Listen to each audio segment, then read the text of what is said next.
Hello friends, welcome to my YouTube channel.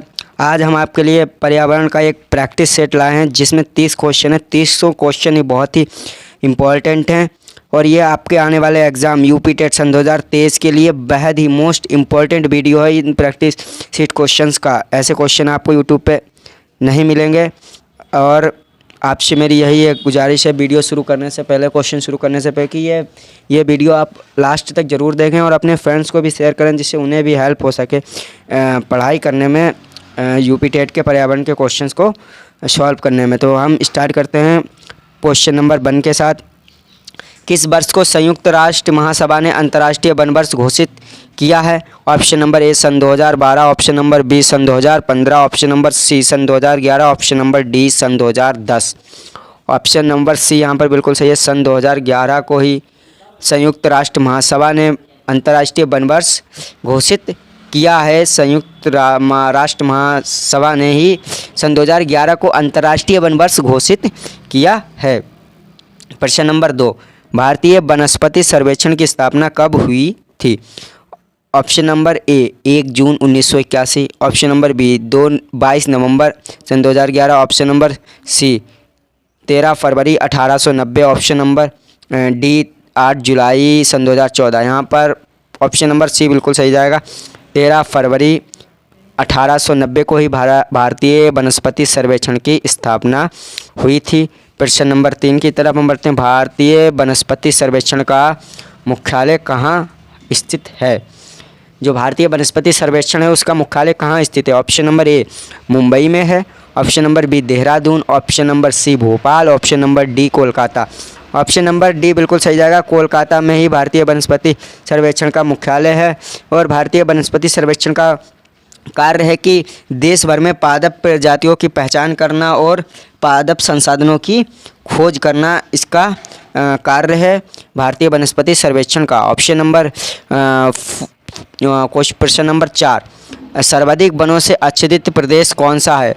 Option number A Arunachal Pradesh, option number B Nagaland, option number C Mizoram, option number D Manipur. यहाँ पर options बिल्कुल सब गलत हैं। यहाँ पर टाइपिंग में मिस्टेक हो गई है जो मैंने अभी देखी है। तो यहाँ पर इसका आंसर है मध्य प्रदेश। मध्य प्रदेश ही यहाँ पर सही आंसर है, मध्य प्रदेश। प्रश्न नंबर 5, प्रोजेक्ट टाइगर कब से प्रारंभ किया गया था? ऑप्शन नंबर ए 1 जून 1984, ऑप्शन नंबर बी 1 अप्रैल 1973, ऑप्शन नंबर सी 22 मार्च 1973, ऑप्शन नंबर डी 8 जुलाई सन 2014। यहाँ पर ऑप्शन नंबर बी बिल्कुल सही जाएगा। 1 अप्रैल 1973 को ही प्रोजेक्ट टाइगर आरंभ किया गया था और ये कहाँ से आरंभ किया गया था? Jim Corbett Uttarakhand. Jim Corbett Uttarakhand से ही इसका आरंभ हुआ था। जिम कॉर्बेट उत्तराखंड से ही इसका आरंभ हुआ था। ये इंपॉर्टेंट पॉइंट है। भारत में कुल कितने पशु विहार हैं? Option number A 537, option number B 551, option number C 555, option number D 103। Option number B बिल्कुल सही है, 551 पशु विहार हैं भारत में कुल। प्रश्न नंबर 7, भारत में कितने राष्ट्रीय पार्क हैं? यहाँ तक भारत में अभी 106 राष्ट्रीय पार्क हैं। जो ऑप्शन है ये फिर से एक बार मिसप्रिंट हो गया है। यहाँ पर 103 की जगह 106 होना चाहिए था। 103 की जगह 106। ऑप्शन नंबर ये 106 भारत राष्ट्रीय पार्क हैं। जो कुल जितने हैं वो 106 ही राष्ट्रीय पार्क हैं अभी तक सन 2023 तक की गणना में। इतने ही राष्ट्रीय पार्क हैं, 106 राष्ट्रीय पार्क हैं भारत में। प्रश्न नंबर 8, भारत में अधिकतम वनाच्छादन क्षेत्र कौन सा है? ऑप्शन नंबर ए आरक्षित वन, ऑप्शन नंबर बी संरक्षित वन, ऑप्शन नंबर सी परिबद्ध one, option number D panchayat one. Option number ए आरक्षित वन ही अधिकतम वनाच्छादन क्षेत्र है भारत में, ऑप्शन नंबर ए। प्रश्न नंबर 9, झूम खेती कहाँ पर की जाती है? जो झूम कृषि होती है वो कहाँ पर की जाती है? ए उत्तर पूर्वी भारत में, ऑप्शन नंबर बी दक्षिण पश्चिमी भारत में, दक्षिण पश्चिमी भारत में, ऑप्शन नंबर सी दक्षिण पूर्वी भारत में, ऑप्शन नंबर डी उत्तर भारत में, ऑप्शन नंबर ए उत्तर पूर्वी भारत में ही झूम कृषि की जाती है, ऑप्शन नंबर ए बिल्कुल सही है, उत्तर पूर्वी भारत में ही झूम कृषि की जाती है, उत्तर पूर्वी भारत में ही झूम। प्रश्न नंबर 10, भारत में वन अनुसंधान संस्था कहाँ स्थित है? Option number A Delhi, option number B Bhopal, option number C Dehradun, option number D Lucknow. Option number C Dehradun ही बिल्कुल यहाँ पर करेक्ट आंसर है। जो भारतीय वन अनुसंधान संस्था है वो देहरादून में ही है। ऑप्शन नंबर बी बिल्कुल सही ऑप्शन है यहाँ पर, और देहरादून। और इसका क्षेत्र और इसका कार्य है कि देश में वन क्षेत्रों और वन संसाधनों से संबंधित सूचनाएं और आंकड़ों को कलेक्ट करना। यहाँ पर मतलब कितने वन संसाधन हैं देश में और कितने वन क्षेत्र हैं, इनको एकत्रित करना इसका कार्य है भारतीय वन अनुसंधान संस्था का, जो देहरादून में। ऑप्शन नंबर सी देहरादून बिल्कुल सही है। प्रश्न नंबर 10 का, निम्न में से हरा सोना किसे कहते हैं? ऑप्शन नंबर ए कृषि को, ऑप्शन नंबर बी वन को, option number D option number C coffee को, ऑप्शन नंबर डी इनमें से कोई नहीं। यहाँ पर ऑप्शन नंबर बी वन को ही हरा सोना कहते हैं, जो ग्रीन गोल्ड वन को ही कहते हैं। ऑप्शन नंबर बी बिल्कुल सही है, वन को ही ग्रीन गोल्ड कहते हैं। प्रश्न नंबर 12, नीलगिरी की पेड़ों की सामान्य जाति है? जो नीलगिरी पहाड़ियों में जो पेड़ होते हैं उनकी क्या सामान्य जाति होती है? एक साल, ऑप्शन नंबर बी चीड़, सी यूकेलिप्टिस, डी टीक सागौन। यहाँ पर ऑप्शन नंबर डी बिल्कुल सही है, सागौन ही नीलगिरी पहाड़ियों में जो पेड़ होते हैं सबसे ज़्यादा सामान्य जाति है। सागौन के पेड़ आपको नीलगिरी पहाड़ियों पे ज़्यादातर मिल जाएंगे। सागौन ही नीलगिरी पहाड़ियों की सामान्य जाति है, जिसको टीक भी कहते हैं।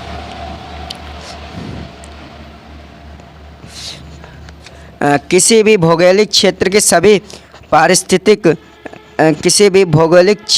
के पारिस्थितिक तंत्र को वृहद रूप में क्या कहते हैं? ऑप्शन नंबर ए जीवमंडल, ऑप्शन नंबर ए जीवमंडल, ऑप्शन नंबर बी प्रादेशिक क्षेत्र, option number C biome, option number D समुदाय। यहाँ पर ऑप्शन नंबर ए बिल्कुल सही है। किसी भी जो भौगोलिक क्षेत्र होता है उसके पारिस्थितिक तंत्र के बाहरी रूप को हम जीवमंडल ही कहते हैं। ऑप्शन नंबर ए बिल्कुल सही है, जीवमंडल ही कहते हैं।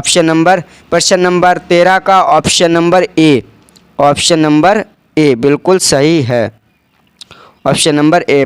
प्रश्न नंबर 14, लोटिक पारिस्थितिक तंत्र का निम्नलिखित में से कौन सा उदाहरण नहीं है? जो लोटिक पारिस्थितिक तंत्र होता है उसमें निम्नलिखित में से कौन सा उसका नहीं? ये पॉन्ड, बी एस्चुरी, सी धारा, डी लैगून। ऑप्शन नंबर ए पॉन्ड इसका पारिस्थितिक तंत्र का उदाहरण नहीं है। जो पॉन्ड है वो लोटिक पारिस्थितिक तंत्र का उदाहरण नहीं है। ऑप्शन नंबर ए बिल्कुल सही है प्रश्न नंबर 14 का। प्रश्न नंबर 15, एक कृत्रिम पारिस्थितिक तंत्र निरूपित किया जाता है। ए मत्स्य पालन टंकी द्वारा, ऑप्शन नंबर बी कृषि भूमि द्वारा, सी चिड़ियाघर द्वारा, ऑप्शन नंबर डी जल जीवशाला द्वारा।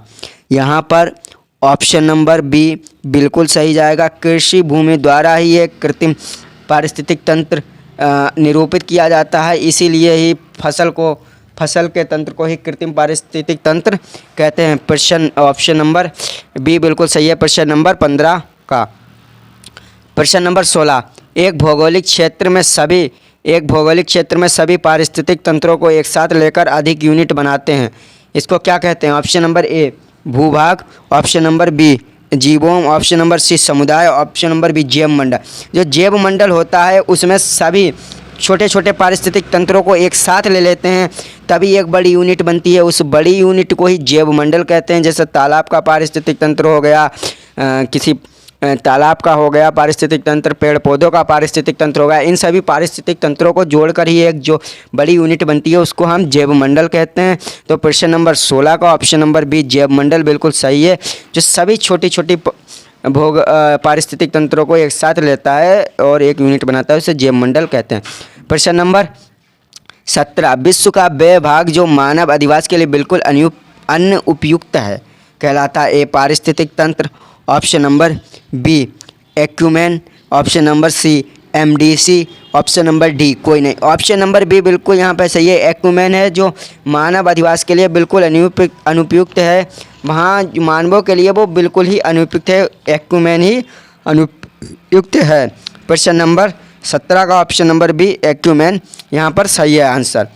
प्रश्न नंबर 18 निम्नलिखित पारिस्थितिक तंत्र में किस पारिस्थितिक तंत्र का एकल प्राथमिक उत्पादकता सर्वाधिक होती है। Option number A mangrove, option number B वर्षावन, ऑप्शन नंबर सी घास भूमि, ऑप्शन नंबर डी प्रवाल भित्ति। ऑप्शन नंबर बी यहाँ पर बिल्कुल सही है, वर्षा भूमि एक वर्षावन, हाँ वर्षावन यहाँ पर बोलने में दिक्कत हो गई है, सॉरी। वर्षावन ही यहाँ पर पारिस्थितिक तंत्र का एकल उत्पादकता सर्वाधिक होती है। जो वर्षावन होते हैं उन ये उत्पादकता ज़्यादा देते हैं। ऑप्शन नंबर बी वर्षावन, ऑप्शन नंबर बी प्रश्न नंबर 18 का ऑप्शन नंबर बी वर्षावन यहाँ पर बिल्कुल सही है। निम्नलिखित में से किसे अवशिष्टों के अपघटन करने के कारण और उन्हें प्राकृतिक संरक्षक कहा जाता है। ऑप्शन नंबर ए कीटनाशी, ऑप्शन नंबर बी सूक्ष्म समुदाय, ऑप्शन नंबर सी मानव, ऑप्शन नंबर डी जानवर, ऑप्शन नंबर बी सूक्ष्म समुदाय को ही हम प्राकृतिक संरक्षक कहते हैं। उन्हें प्राकृतिक का सफाई करता भी कहते हैं। जो डिकम्पोजर होते हैं वो ही सूक्ष्म समुदाय होते हैं, वो अपघटन करते रहते हैं। तो ऑप्शन नंबर बी यहाँ पर सही है, सूक्ष्म समुदाय को ही प्राकृतिक संरक्षक कहा जाता है।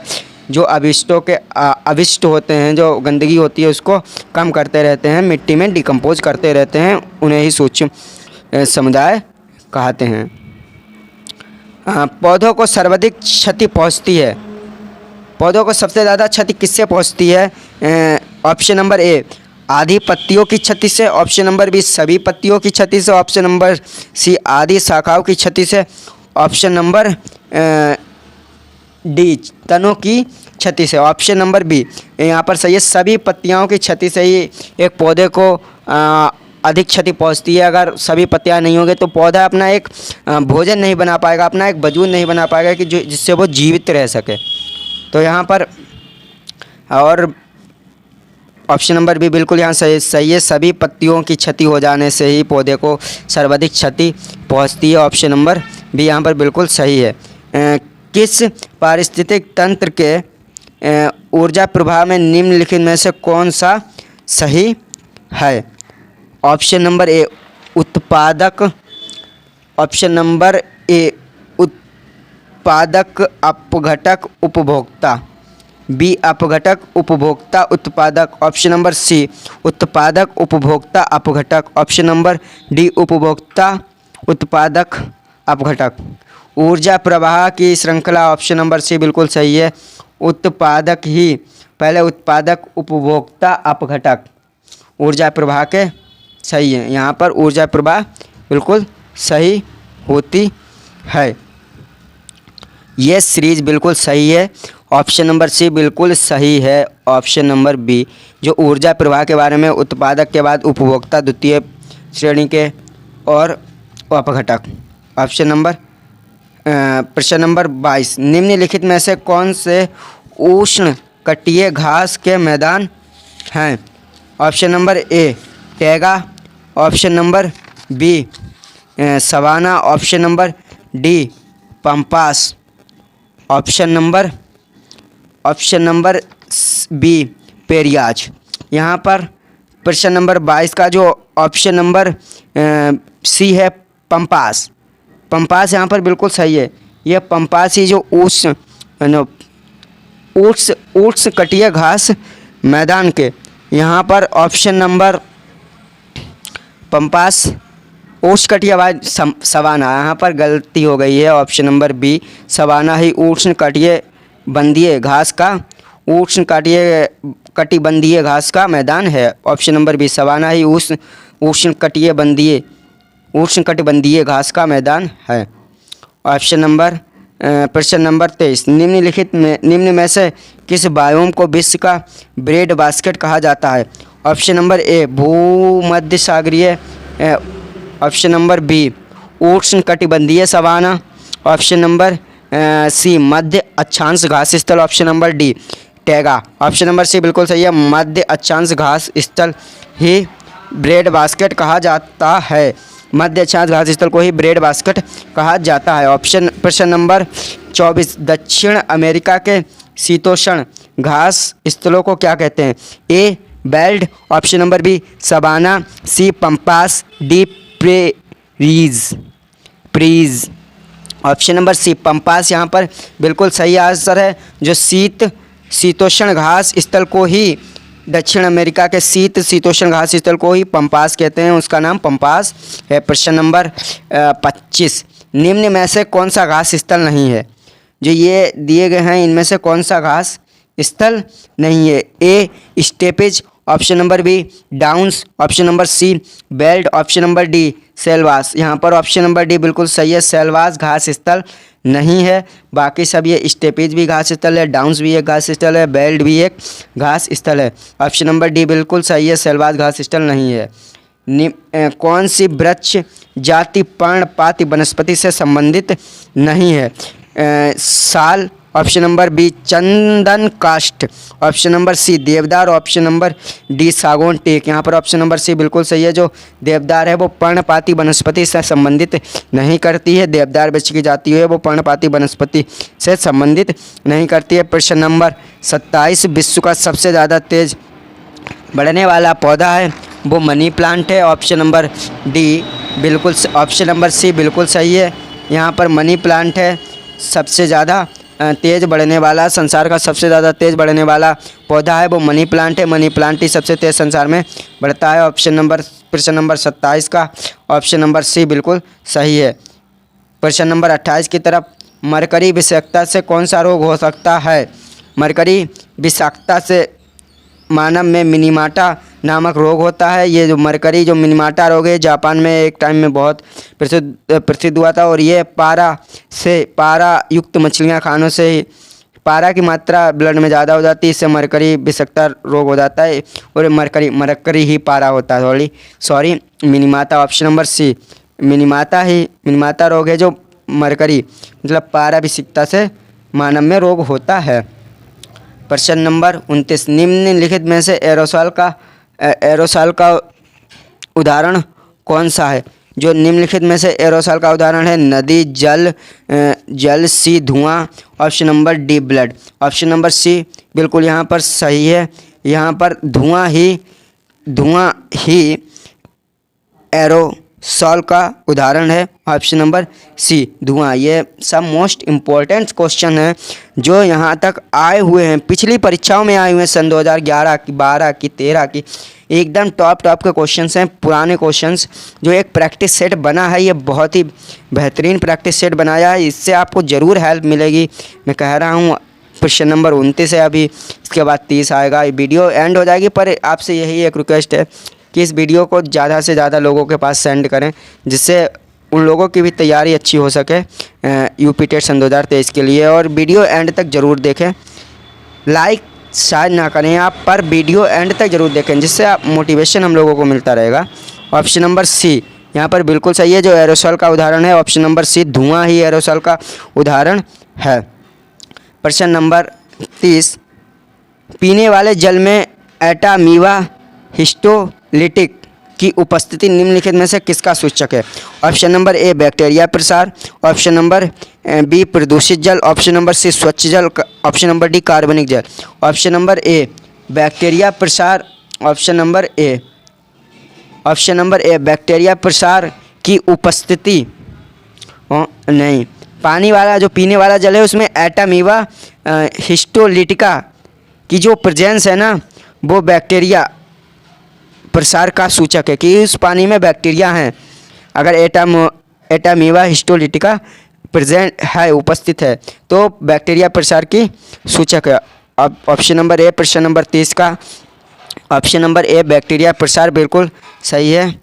थैंक्स फ्रेंड्स, अगली वीडियो में हम और बढ़िया प्रैक्टिस सेट के क्वेश्चंस लाएंगे, जो प्रीवियस ईयर क्वेश्चंस पेपर हैं उनसे भी कुछ क्वेश्चंस लाएंगे, और जो आने वाले क्वेश्चंस, कुछ क्वेश्चंस हैं हमारे पास जो हम वो क्वेश्चंस भी लाएंगे। और इस वीडियो में यहीं तक, आगे आने वाली जो वीडियो है उसमें और बढ़िया बढ़िया क्वेश्चन लाएंगे।